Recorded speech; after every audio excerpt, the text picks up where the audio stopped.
The sun rose over the jagged cliffs and narrow pass of Thermopylae, casting long shadows across the rugged terrain. To the untrained eye, it was merely a stretch of stone and scrub, a quiet corridor between mountains and sea. Yet, in 480 BCE, the seemingly unremarkable pass became the stage for one of the most legendary confrontations in human history. Here, a small contingent of Spartan warriors stood against the colossal might of the Persian Empire, an empire whose reach stretched from the sand of Egypt to the plains of Mesopotamia. The world was on the brink of an upheaval that would define the very essence of civilization and war. The Persian king Xerxes I had marshaled an army said to number in the hundreds of thousands, a force that historians still debate today. Yet even the most conservative estimates suggest a scale of overwhelming magnitude. Against him stood 300 Spartans, accompanied by a few thousand allies drawn from other Greek city-states. The disparity was staggering, yet the Spartans' resolve was unyielding. To understand why these men, bound by code, honor, and a relentless devotion to their polis, chose to stand where others would have fled, one must first understand Sparta itself. Sparta was no ordinary city-state. It was a society forged in the crucible of constant military preparation. From childhood, Spartan males were immersed in the agoge, a rigorous training system designed to instill discipline, endurance, and absolute loyalty. Every aspect of Spartan life, from its governance to its festivals, revolved around the cultivation of warriors capable of facing any foe without hesitation. Thermopylae, a narrow coastal pass bordered by steep mountains and the Malian Gulf, was chosen deliberately. Its constricted terrain neutralized the numerical superiority of Xerxes' army. The Spartan strategy was simple, yet audacious. Hold the pass for as long as possible, delay the Persian advance, and buy time for the other Greek city-states to prepare their defenses. What unfolded over those fateful days was not merely a clash of armies, but a collision of ideologies. The disciplined, intimate cohesion of a citizen-soldier society against the vast, multicultural machinery of imperial ambition. As dawn broke, the Greeks took positions along the pass. The air was tense, heavy with anticipation, and the scent of salt from the nearby sea. Among them, King Leonidas of Sparta stood as both commander and symbol. A warrior of formidable presence and tactical acumen, Leonidas embodied the Spartan ideal. Courage tempered by wisdom, strength guided by honor. Contemporary accounts describe him as a man whose gaze could steal the hearts of his soldiers, who understood that his role was as much about inspiring morale as it was about directing maneuvers on the battlefield. Meanwhile, across the plains and hills, the Persian army stretched beyond the horizon, a living tide of humanity bristling with spears, bows, and banners bearing the royal insignia. Xerxes, towering and imposing, moved among his generals, confident yet calculating. His goal was nothing less than the subjugation of all Greece, and he saw Thermopylae as a mere obstacle, a narrow choke point that, once cleared, would open the path to Athens in the heart of Greek resistance. The clash began with the thunder of arrows and the clash of bronze. Spartan phalanxes, dense and disciplined, met the Persian waves with ferocity that shocked even the seasoned invaders. Spears locked, shields collided, and the narrow terrain amplified the intensity of every blow. Here, in this confined corridor, individual skill mattered as much as collective cohesion. Every Spartan warrior, trained from childhood to fight as part of an unbroken line, became a living extension of a strategy honed over decades. But Thermopylae was more than a battle of steel and strategy. It was a crucible of human will. As days passed, the weight of numbers began to press inexorably against the Greeks. Supplies dwindled, the sun scorched, and the cries of the wounded filled the pass. Yet even in the face of certain death, Spartan resolve did not waver. Every stand they made, every volley they repelled, carried meaning far beyond the immediate struggle. It was a testament to the power of discipline, courage, and unity against forces that seemed insurmountable. And while the story of Thermopylae is often remembered for the heroism of a few hundred Spartans, it was also shaped by countless unnamed allies from other city-states, Thespians, Thebans, and others whose contributions, though overshadowed, were essential to the delay of Xerxes' advance. In the intricate tapestry of history, it is these collective acts of defiance that transformed a tactical delay into a legend that would echo for millennia.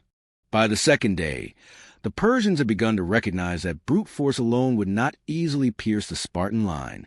Xerxes, accustomed to victories over less disciplined foes, grew increasingly frustrated. He dispatched elite contingents, hoping that sheer numbers and skill could break the defenders. Yet the Spartans, steadfast in their formation, repelled wave after wave of attacks. The narrow pass, with its rocky cliffs on one side and the Gulf of Malin waters on the other, amplified their defensive advantage. Each spear thrust, each shield block, each coordinated maneuver was a lesson in the lethal precision of human organization over chaotic mass. Among the Greeks, morale remained remarkably high despite the grim odds. Leonidas moved among his men, offering encouragement, adjusting positions, and preparing for contingencies. His leadership was a blend of practicality and symbolism.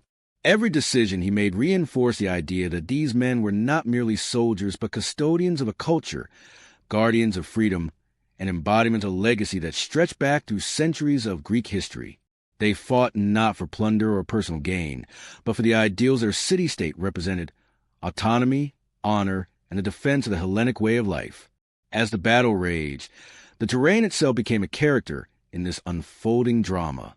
Narrow cliffs funneled Persian troops into predictable paths, while treacherous rocky outcrops caused countless casualties among attackers.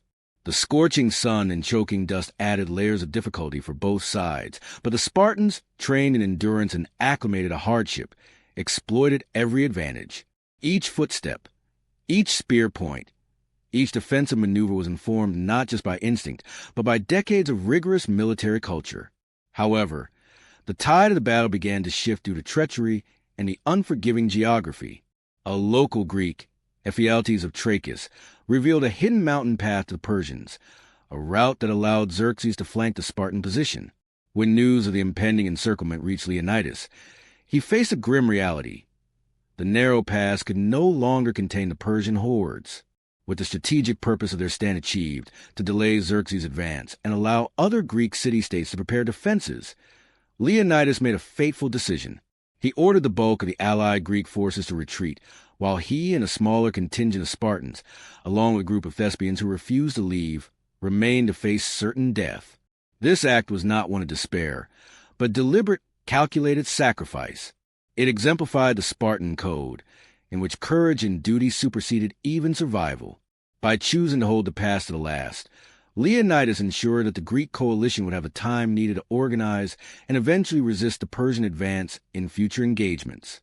The final hours of Thermopylae were a maelstrom of fury and courage. Arrows darkened the sky. The clash of bronze against bronze echoed like thunder, and the cries of the fallen resonated through the mountains. The Spartans fought with unmatched cohesion, every movement anticipating the next, every strike a testament to years of preparation.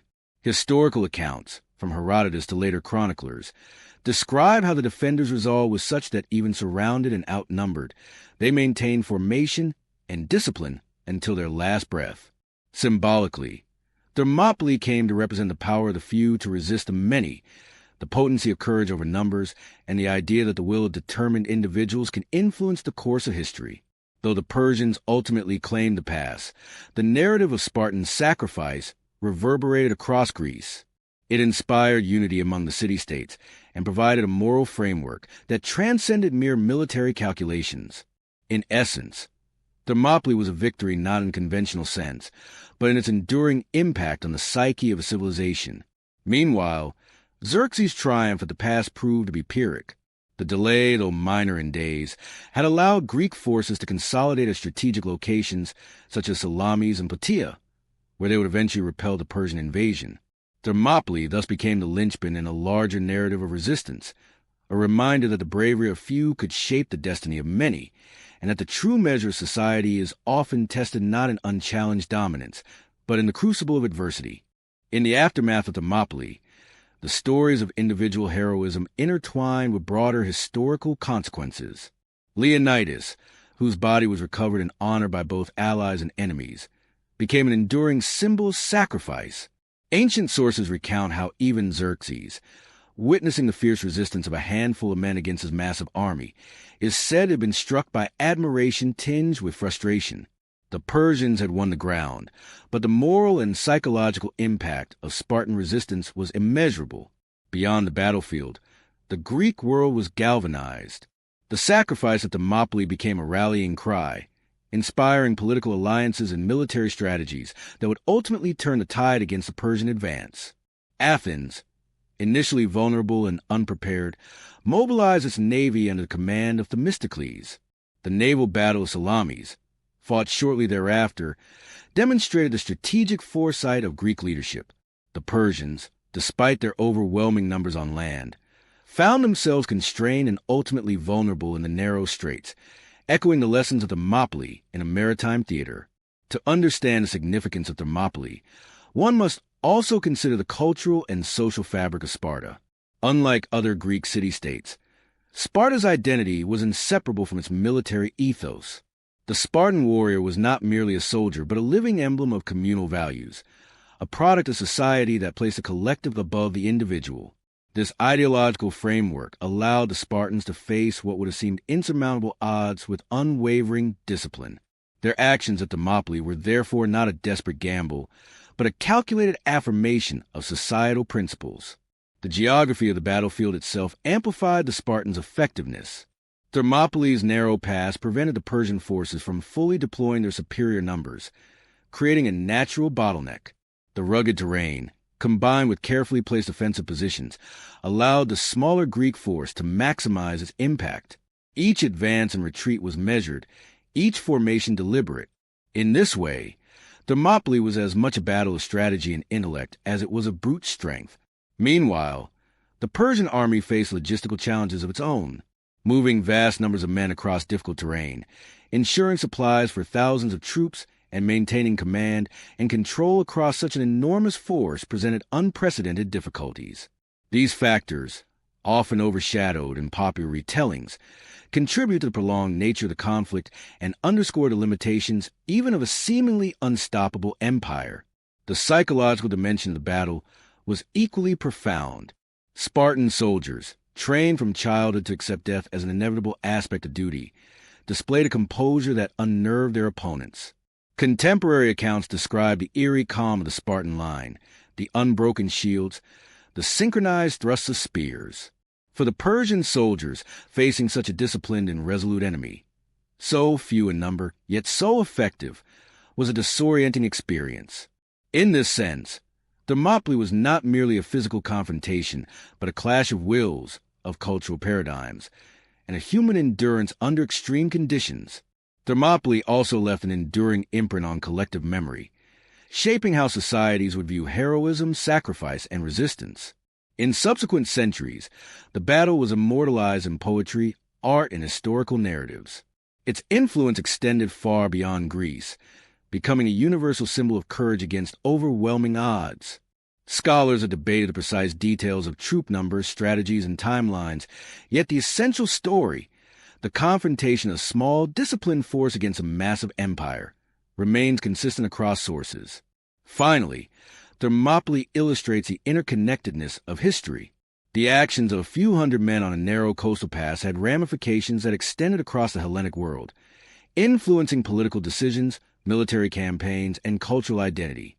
It reminds us that even in the vast sweep of history, individual choices and acts of bravery can resonate far beyond their immediate circumstances, altering the course of civilizations and leaving a legacy that endures for millennia.